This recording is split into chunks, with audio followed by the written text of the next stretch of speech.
Bom, vamos então aqui à análise do conto Velha Praga, do Monteiro Lobato. Este conto aqui ele foi publicado originalmente, inicialmente no jornal Estado de São Paulo, em 1914, e o Lobato mandou como uma carta de desabafo mesmo, uma carta de leitor, reclamando que das queimadas praticadas pelos caboclos ali nas fazendas, tá?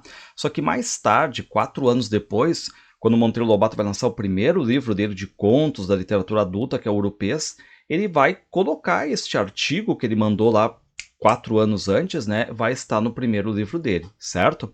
Bom, então esse artigo, que é um artigo, um texto, uma crônica, né, enfim, começa o quê? Começa com Monteiro Lobato criticando a falta de olhos para os problemas nossos, brasileiros. Reparem, andam todos em nossa terra por tal forma estonteados com as proezas infernais dos belacíssimos voos alemães, que não sobram olhos para enxergar os mares caseiros. Ou seja, a gente lembra aqui, né, que a gente está em 1914, o conto foi publicado pela primeira vez em 1914 no estado de São Paulo, no jornal, e é bem no ano que está começando a Primeira Guerra Mundial, por isso essas referências, né? Ou seja, ficam falando dos alemães, mas não estão olhando para cá, para o Brasil, o que está acontecendo, tá?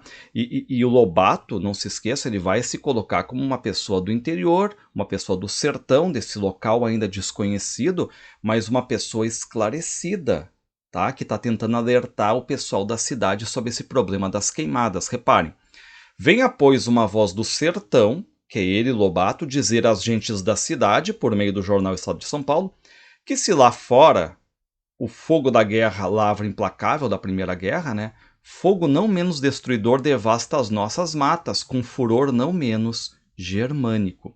E aí o Lobato se queixa, né, que no inverno, por exemplo, durante um mês inteiro, o fogo se perpetua ali no sertão, né, nesse interior ali, enfim, de São Paulo. Vieram em começos de setembro chuvinhas de apagar poeira e breve novo verão de sol se estirou por outubro adentro, dando aso a que se torrasse tudo quanto se escapara à sanha de agosto. E aí ele fala, né, sobre esse desmatamento que acontece então da Serra da Mantiqueira ali. A Serra da Mantiqueira ardeu como ardem aldeias na Europa e hoje é um cinzeiro imenso. Reparem que papel negativo, né, enfim, da questão da serra, virou um cinzeiro, entremeado aqui e acolá de manchas de verdura, ou seja, apenas algumas manchas de verde assim, né? O resto é tudo cinza da queimada. Tudo mais é crepe negro. E aí o Lobato, não se esqueçam, né, que ele está escrevendo esse texto ali, tipo em final de outubro. A hora em que escrevemos, fins de outubro, chove, mas que chuva cainha, que miséria de água. Ou seja, ele diz que a chuva está caindo desse tipo a conta gotas, né? E mesmo assim, ainda tem um pouco de fogo, e esse fogo vai se perpetuando ali, vai fazendo os destroços dele, né? Pronto para arrebentar em chamas, mal se limpe o céu e o sol lhe dê a mão, ou seja, a ajudinha do sol, né? Esquenta o tempo ali, né? E aí o Lobato, ele tá criticando ali, né? Fazendo um texto totalmente crítico, porque alguns ficam perguntando quando é que custa um soldado na guerra, aquela coisa toda, né? Reparem que ele vai dizer, mas ninguém cuida de calcular os prejuízos de toda a sorte advindos de uma assombrosa queima destas. As velhas camadas de humus foram destruídas, os sais preciosos que breve as enxurradas deitarão fora rio abaixo via oceano, tudo fora. Ou seja, né, por causa das queimadas ali, inúmeras perdas e mais, né? Porque também tu destrói uma árvore, né? Ou seja, as aves que ali estão não vão mais estar, começa a surgir inseto de tudo quanto é ordem, o gado vai morrendo, né? Isto bem somado daria algarismos de apavorar. Infelizmente no Brasil subtrai-se somar, ninguém soma. Então reparem como é bem crítica essa questão do Monteiro Lobato sobre a queimada nas fazendas, praticada por quem ele vai nos dizer depois, né, que é por esse caboclo, que vai ser o embrião do Jeca Tatu dele lá, tá? É peculiar de agosto e típica esta desastrosa queima de matas. E aí ele já meio que prevê o que vai ser no futuro, ó. Do contrário, a mantiqueira será em pouco tempo toda um sapezeiro sem fim, ou seja, né, coberta de sapé, que é um tipo de capim, e não mais aquela vegetação bonita, né? A nossa montanha é vítima de um parasita, um piolho da terra peculiar ao solo brasileiro. E agora ele vai dizer quem é esse culpado, o culpado dessas queimadas todas aí, ó. Esse funesto parasita da terra é o caboclo, espécie de homem baldio, seminômade e inadaptável à civilização, mas que vive à beira da civilização na penumbra das zonas fronteiriças. Repare então quem vai ser esse caboclo aí, tá? Que é seminômade, como ele diz, é tipo um Rolling Stone numa pedra rolante, ou seja, ele não tem paradeiro, tá? Fica um tempo ali, queima e tal, e depois de um tempo ele muda de lugar, tá? Reparem, à medida que o progresso vem chegando, e reparem que o Monteiro Lobato está escrevendo isso um pouquinho antes da Semana de Arte Moderna, e São Paulo estava se preparando para ser a grande cidade, o progresso, o telefone, a eletricidade, a via férrea, os imigrantes, tudo estão transformando ali São Paulo numa grande cidade, está se, digamos assim, se projetando para ser a grande cidade do Brasil ali, ó.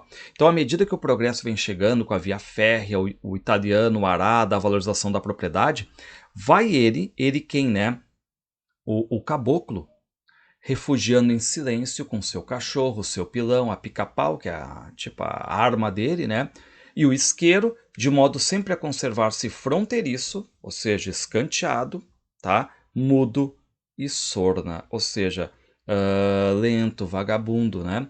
Encoscorado numa rotina de pedra, recua para não se adaptar, ou seja, né?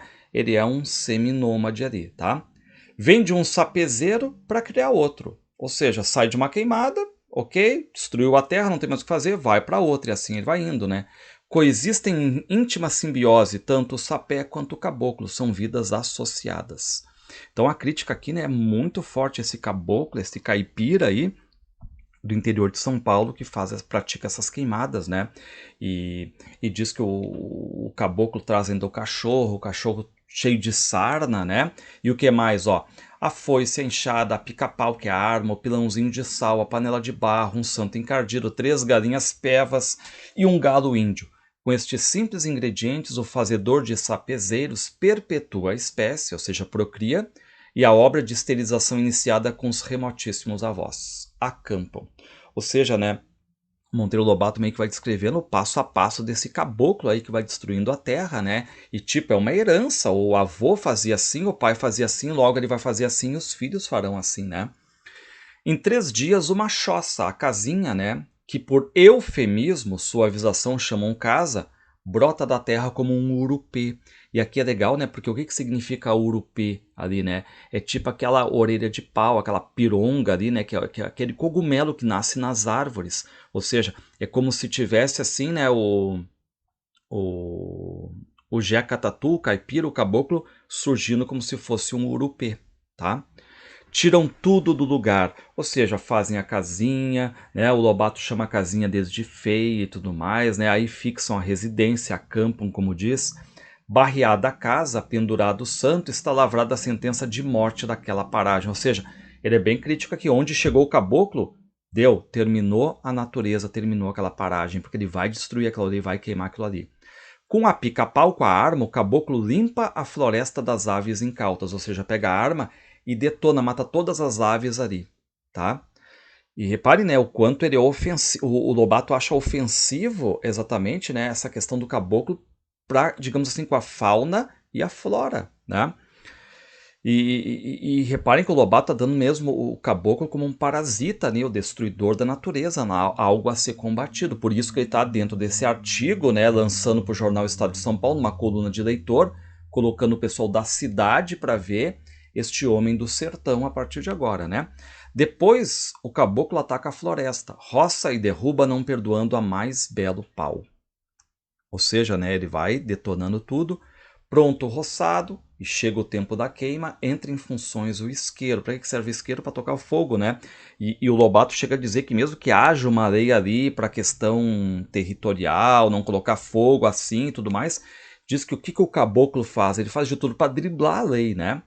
E consegue, arranja sempre um álibi demonstrativo de que não esteve lá no dia do fogo, aquela coisa toda de negar, né? Ou seja, e ele costuma tocar fogo exatamente quando o sol está a pino, o sol está ali, né, por cima e tudo mais, favorece a queimada. Um sarcopte, ou seja, um parasita, né, em francês, anda por ali ressaviado. Minutos após, crepita a labareda inicial de fogo medrosa numa touça mais seca. Ou seja, aí, né, depois que lança isso aí, o sol ajuda, ou seja, o fogo vai ganhando força, vai virando violento, né? É o fogo de mato. E esse fogo invade a floresta e caminha por ela adentro, fazendo todos os problemas que a gente já viu, né? E qual é o detalhe? Amordaçado por uma chuva repentina, alapa-se nas piucas, quieto e invisível, para no dia seguinte, ao esquentar do sol, prosseguir na faina carbonizante. Ou seja, vem até uma foguinha, uma chuvinha, né? E abafa um pouco o fogo ali. Mas ele continua, ele continua, ele continua, ele não para, né? E seguem as perguntas. Quem foi o incendiário? Quem foi o Nero ali?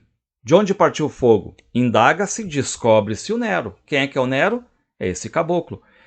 É um urumbeva qualquer de barba rala amoitado num litro de terra litigiosa. E o que fazer? Processá-lo? Não há recurso legal contra ele. A única pena possível, barata, fácil e já estabelecida como de praxe é fazer o quê? Tocá-lo. Ou seja, sai, vai-te embora daqui, né? Toca-se como se toca um cachorro importuno ou uma galinha que vareja pela sala. E tão afeito anda o caboclo a isso, de ser tocado, que é comum ouvi-lo dizer: se eu fizer tal coisa, o senhor não me toca? Justiça sumária, que não pune, entretanto, dado o nomadismo do paciente.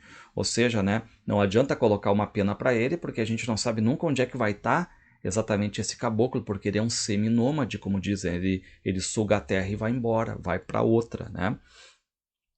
Enquanto a mata arde, o caboclo regala-se olhando para aquilo ali. Eita, fogo bonito! Ou seja, né, para o caboclo aqui a queimada é o grande espetáculo do ano. Ele para ver aquilo ali, né? Entrado setembro, começo das águas, das chuvas, o caboclo planta na terra em cinzas um bocado de milho, feijão e arroz. Mas o valor da sua produção é nenhum diante dos mares que, para preparar uma quarta de chão, ele semeou. Ou seja, né, ele planta, segundo o Monteiro Lobato, né, ele planta apenas para o momento, nunca pensando num futuro de viver na terra, de extrair ad eterno o que ela pode oferecer, né?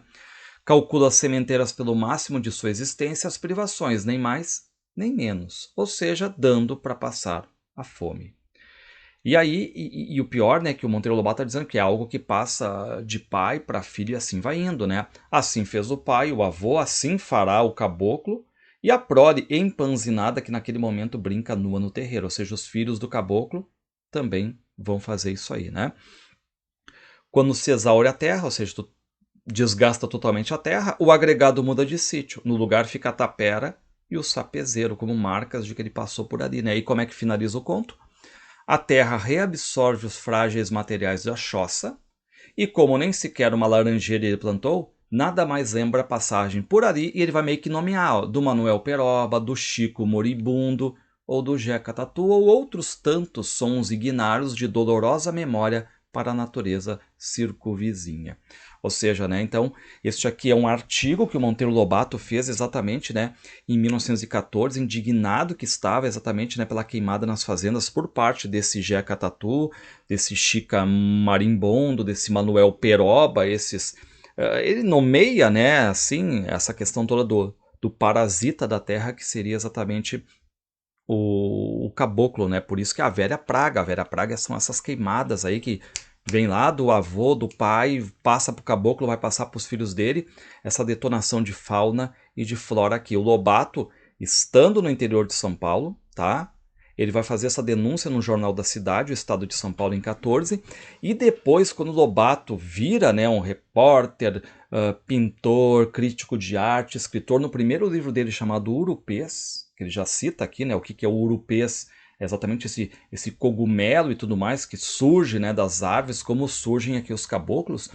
O Monteiro Lobato diz: eu não posso não ser um bom pai, porque o Velha Praga foi, digamos assim, o meu primeiro filho, então não seria honesto não colocando dentro do meu primeiro livro, certo? Então aqui está o Velha Praga do Monteiro Lobato.